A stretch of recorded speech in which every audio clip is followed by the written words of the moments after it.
Halo Sobat Bincang Energi, kembali lagi di program BES Bincang Energi, siaran terkini weekend ini bareng saya, Kunto.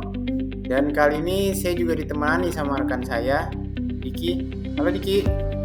Halo Sobat Bincang Energi, halo juga Bang Kunto. Perkenalkan, saya Diki dari Bincang Energi. Jadi pada hari ini kita akan ngobrolin berita-berita terkini seputar energi dari tanggal 27 Juni sampai 10 Juli 2021. Iya, bener banget nih. Jadi kita bakal ulas lebih dalam mengenai berita-berita energi terhangat dan terkini di sekitar kita. Jadi yuk simak informasi yang bakal kita ulas ya, sobat-sobat Bincang Energi. Oke Sobat Bincang Energi. Nah, ini ada berita pertama nih yang datang dari sebuah BUMN yang bertugas mengelola minyak dan gas bumi di Indonesia, yaitu PT Pertamina Persero. Dilansir dari duniaenergi.com, PT Pertamina mengapresiasi penandatanganan Conditional Sales dan Purchase Agreement atau CSPA, perjanjian jual beli saham PT Mandau Cipta Tenaga Nusantara atau MCTN untuk pemenuhan kebutuhan kelistrikan wilayah kerja. Wilayah kerja Rokan. Jaffe A. Suardin, Direktur Utama PT Pertamina Hulu Rokan, menyampaikan apresiasinya atas proses kesepakatan yang terjadi antara Chevron Standard Limited dengan PT PLN Persero terkait upaya pemenuhan kebutuhan listrik untuk WK Rokan. Nah, komitmen ini tentunya akan memperkuat posisi Pertamina melalui PHR untuk memastikan keberlangsungan produksi Rokan yang tentunya berkontribusi signifikan bagi produksi migas nasional. Kehadiran PLN untuk kelistrikan WK Rokan merupakan bentuk sinergi BUMN yang baik dengan harapan dapat meningkatkan efisiensi usaha, khususnya terkait biaya listrik dan uap yang dapat lebih ekonomis dan efisien, sehingga mampu mendukung pengembangan sumur-sumur minyak PHR dengan skala keekonomian yang lebih baik. Yuk, bersyukur banget deh ketersediaan listrik buat pengelolaan migas di Rokan bisa terjamin. Karena ternyata 20% produksi minyak Indonesia itu dari Rokan atau sekitar 160 ribuan barel per hari. Tergantung banget nih sama listrik tersebut. Salah satunya untuk menghidupkan pompa di sumur-sumur minyaknya. Jadi sumur-sumur minyak di Rokan biasanya memakai pompa untuk mengangkat minyak ke atas permukaan.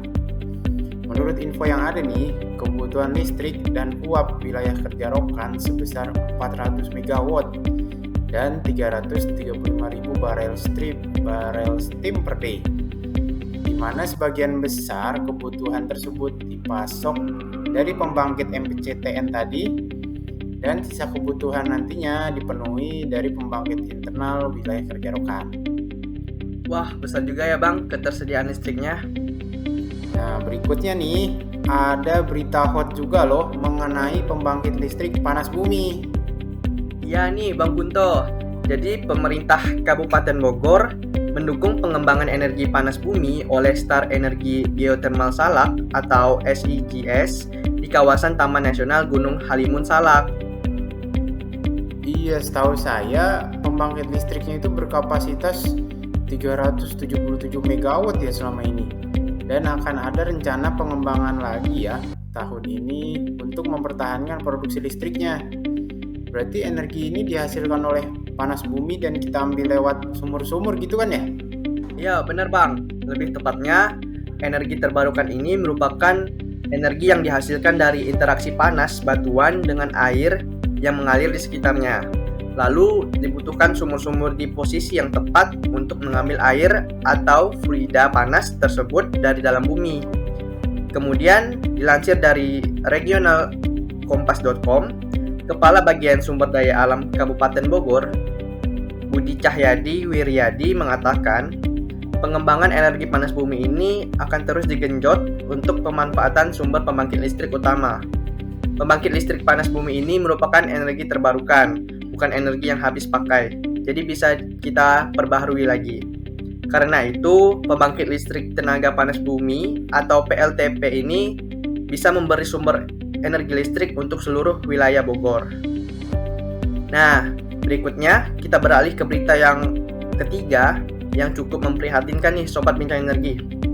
Dilansir dari internationalkompas.com, pengembangan energi surya global terancam melambat karena harga komponen-komponennya semakin meroket.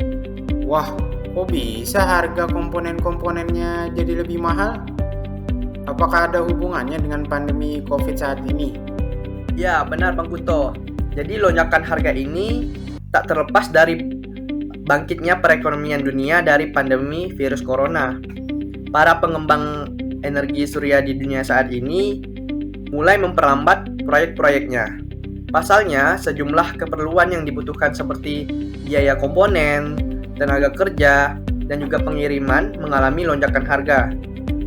Analis energi bersih S&P Global Platts Bruno Brunetti mengatakan, situasi ini dikhawatirkan bakal memperlambat pengembangan dan industri energi surya. Padahal pemerintah di seluruh dunia saat ini tengah meningkatkan upaya mereka untuk memerangi perubahan iklim. Situasi ini juga mencerminkan industri lain yang terguncang oleh kemacetan rantai pasokan yang mulai bangkit dan pulih dari krisis virus corona.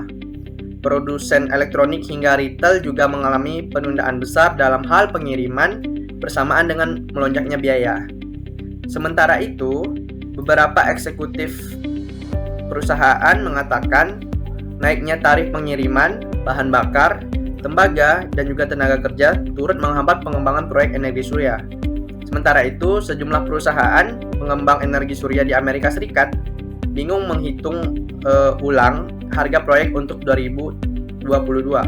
Pasalnya, mereka tidak tahu kapan lonjakan harga-harga tersebut akan berakhir. Amerika Serikat sendiri merupakan pasar energi surya kedua terbesar setelah China. Di negeri Paman Sam ini, biaya kontrak pengembangan energi surya sudah naik 15% pada kuartal pertama tahun 2021 dibanding periode yang sama tahun lalu.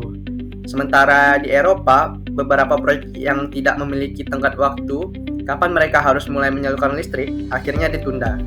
Kendala pasokan juga dapat memberikan tekanan pada harga solar Eropa yang relatif stabil akhir tahun ini. Waduh, iya nih, infonya salah satu hambatan terbesar pengembangan energi surya saat ini adalah melonjaknya harga baja dan polisilikon tuh hingga 3 kali lipat. Padahal baja dan polisilikon merupakan komponen utama dalam pembuatan panel surya kita.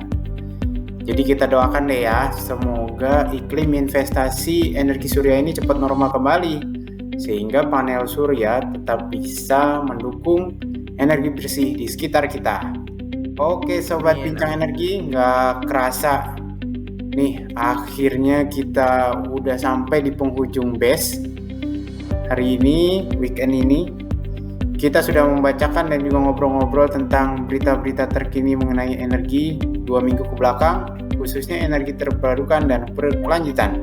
Benar banget nih Bang Kunto. Selain itu, tentunya di sini kita juga ingin mengajak Sobat Bincang Energi semuanya untuk nggak ketinggalan acara-acara dari Bincang Energi yang pastinya seru dan sangat informatif banget.